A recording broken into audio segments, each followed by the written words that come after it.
Stand up. There you go. You were dreaming. What's your name? Hello and welcome back. In today's video, we shall be addressing the angry backlash I've seen in my comments section, with fans stating that Jib's Easter egg was surreptitiously removed from the Oblivion Remaster, while others have stated he was never there in the first place. And so, I shall be looking to prove if this is indeed true, or in fact, he never was even really there. And why this is so important to players. Let me explain. Jib was the Dark Elf prisoner that famously greeted the character at the start of Morrowind. It's later revealed he was in fact a prisoner due to his penchant for assassination to feed his skooma addiction. Though in time he repented for his previous life of crime, looking for vindication among his fellow Dark Elves by eradicating the winged menace known as the Cliff Racers who plagued the roads of Vardenfell. They used to crisscross the skies over Morrowind like vermin. Nasty flying creatures with a habit of sneaking up on the unwary. The Vec, of all people, admired his virtue and saved Jib from death and brought him to his palace where he was made a living saint and hailed as a hero by the people of Morrowind and earned many titles. Saint Jib's Fair became a popular celebration, notably in the city of Cheydinhal, which we actually hear about in Oblivion. I'm Burz Grokash, and I'm in charge of the St. Jib's Fair. All I need is clowns, monkeys, and jugglers. No, wait.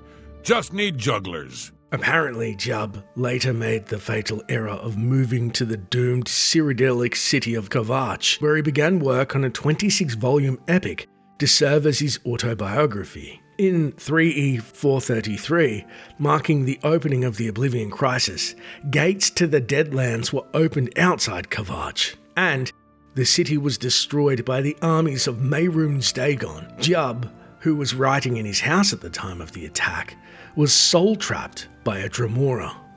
How do we know? Well, we actually find him later in the Soul Cairn, where the dead that are soul-trapped are cursed to wander, in Dawnguard's DLC, and he's found musing to himself about the end of his life. I fearlessly charge the enemy. No, much too dramatic. And is apparently unaware that he's dead and still working on his autobiography. Now, what was it I said to that prisoner? Stand up. There you go. You're dreaming. Yes, that was it. A sad fate for the saint, to be sure. But then that begs the question many players had, including myself, we then should be able to find his remains in Kvatch. So, going back to Oblivion, indeed, it seems there is one piece of evidence of Jib's grisly murder, as there's a grotesque bluish severed head on its side in one of the outbuildings near the Temple of Akatosh, looking like his head was ripped off his neck by said Dremora and discarded on a stool, which lines up with his story.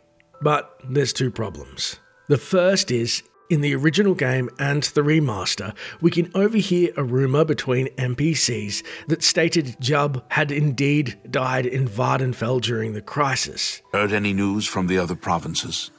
Many are dead in the land of the Dunmer. Even St. Jib, who drove the Cliff Racers from Vardenfell, has fallen to the Daedra hordes. This is unbelievable. How can the gods let this happen? Farewell. I'm listening. So for all intents and purposes, during Oblivion, he died in Vardenfell. Though of course this could be false, and I'm pretty sure the person who got killed would remember better than people spreading idle rumours. And to give further credence to Jib's account, we've got his severed head, right? So in essence, the devs retconned Jib's Vardenfell death that NPCs talk about in Radiant Conversations in the Dawnguard DLC. Fans then accepted this retcon and said, oh, he died in Kvatch, let's find him.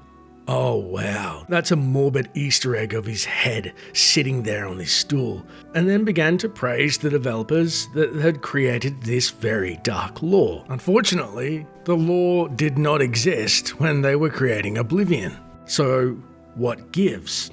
Well, the unofficial wiki actually tackles this, saying, a popular community belief is that Jubb's head appears in Kvatch in Oblivion. This is due to him stating in Dawnguard that he perished in the city during the Oblivion Crisis. This is unlikely, as the asset in question, Kvatch headpiece, is a human head and is not unique, appearing 39 times throughout the game. Unlikely maybe, but not out of the question, right?